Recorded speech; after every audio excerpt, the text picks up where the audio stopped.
36 years के बाद Argentina FIFA world cup जीत गया। कतर का सबसे बड़ा स्कैंडल क्या है? यूरोपियन यूनियन क्यों ह्यूमन राइट्स के मसले पर कतर को सपोर्ट कर रहा है और कुछ लोग यूरोपियन यूनियन में ह्यूमन राइट्स के वायलेशन के बात को लेकर के चलते हुए क्यों गिरफ्तार हो गए, इसी बारे में चर्चा करेंगे। Hey everyone, I am Avinash Kumar. 3 million के छोटे से पॉपुलेशन होने के बावजूद भी कतर फीफा वर्ल्ड कप की मेजबानी करने में कैसे जीत गया और उसने इतने बड़े बड़े यूएस को भी बिडिंग में कैसे हरा दिया। तो इसके पीछे एक बहुत बड़ा स्कैंडल है, इसके पीछे बहुत सारे पैसे खिलाए गए हैं, इतना बड़ा करप्शन चार्जेस है कि पूछो ही मत। देखिए, स्टार्टिंग में कतर के ऊपर ये आरोप तो लगे ही थे क्योंकि उसने बिडिंग जीतने के लिए कि मैं मेजबानी करूंगा, उसने ऑलरेडी बहुत सारे पैसे खिलाए थे, बहुत सारे ब्राइबिंग हुई थी। उसके बाद पता लगा कि 15,000 से भी ज्यादा माइग्रेंट वर्कर्स जो कि वहां पर काम करने के लिए गए थे वो मारे गए और जिसमें 6,000 से भी ज्यादा लोग इंडिया के हैं। इंडिया इसके प्रति वॉइस रेज क्यों नहीं कर रहा है कि हमारे इतने सारे वर्कर्स मर गए हैं? एमनेस्टी इंटरनेशनल की रिपोर्ट के अनुसार यह पता लगा कि 15,800 से भी ज्यादा वर्कर्स वहां पर मारे गए हैं जो कि इंडिया, पाकिस्तान, बांग्लादेश, नेपाल, इन सभी एरिया से वहां पर काम करने के लिए गए थे। लेकिन पूरा फीफा वर्ल्ड कप पूरा होस्ट हो गया 28 दिन का, लेकिन फिर भी ये वाली बात सामने क्यों नहीं आ पाई?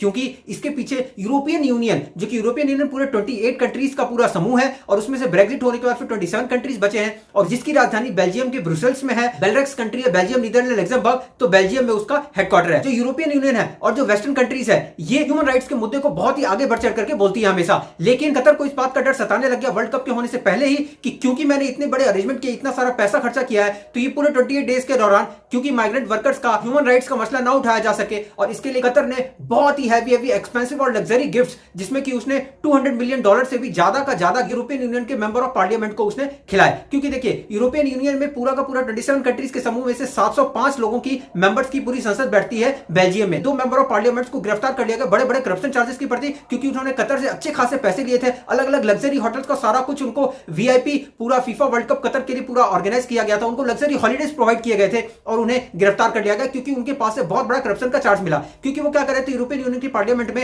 ऐसी बातें बोल रहे थे जिससे कि ये पता लग रहा था कि कतर के प्रति ये सपोर्ट कर रहे हैं, माइग्रेंट लेबर्स करने की बात को दबा रहे हैं ये, और ये कतर को बढ़ा चढ़ा करके दिखा रहे हैं और ये ह्यूमन राइट्स का वायोलेशन के प्रति आवाज क्यों नहीं उठा रहे हैं। और इसी चीज को चलते हुए उनके घर में रेड डाली गई और उनके बाद उन्हें गिरफ्तार कर लिया गया। एक ग्रीस की सांसद है ईवा कैली, उन्हें गिरफ्तार कर लिया गया और इटली के एक पूर्व सांसद है एंटोनियो पेजरो। इन दोनों को 8 करोड़ और 5 करोड़ पूरा का पूरा इनके पास कैश रखा हुआ था इनके घर में और होटल में और इन्हें गिरफ्तार कर लिया गया। और तब जाकर के पता लगा कि इन्हें अच्छे खासे पैसे ऑलरेडी खिलाए गए थे कि ताकि आप हमारे सपोर्ट में बात करिए। देखिए, जब इतने बड़ी सांसद प्रोपोर्शनल रिप्रेजेंटेशन से चुन करके जनता के द्वारा वहां पर जाती है तो एक बहुत बड़े मत को साबित करती है। जब उनके द्वारा बोले हुए शब्द निकल रहे होते हैं तो जनता उनसे कनेक्ट करती है और बहुत सारे लोगों को उसे इन्फ्लुएंस करती है और इसी कारण उन्हें गिरफ्तार कर लिया गया। जो सारी की सारी अरेबिक कंट्री रहती है जैसे कि Saudi Arabia, Oman, UAE, Bahrain, Qatar, Kuwait, इन सब में जो भी लोग काम करने जाते हैं एशिया से, उनके लिए क्या होता है कि वहां पर एक कफाला सिस्टम रहता है। कफाला सिस्टम मतलब कि क्या, वहां पर एक अरेबिक बंदा रहता है, वो उसके पास सारा कॉन्ट्रैक्ट रहता है और वो यहां से लोगों को, वर्कर्स को लेके आकर के वहां पर से उनके पासपोर्ट वीजा ले लेता है और काम कराने के चक्कर में, और उनके बाद बहुत ही हार्श कंडीशन रहती है, इसीलिए वहां पर वर्कर्स मारे जाते हैं। बहुत ज्यादा गर्मी रहती है क्योंकि वो पूरा का पूरा डेजर्ट है